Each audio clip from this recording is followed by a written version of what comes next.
Welcome to ఉమక్క channel. ఈవేళ కొత్తిమీర పచ్చడి అండి.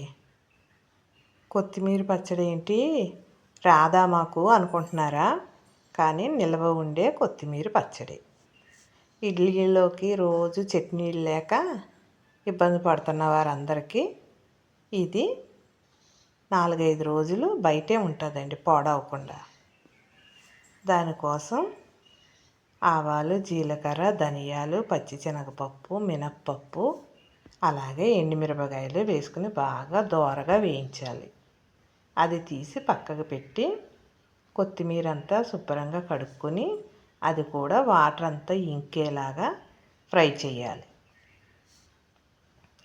అది ఫ్రై అవ్వాక చల్లారాక ఇందాక పోపు, ఈ కొత్తిమీర, చింతపండు, బెల్లం, ఉప్పు వేసి వాటర్ అస్సలు పొయ్యకుండా మిక్సీ చేసుకోవాలి.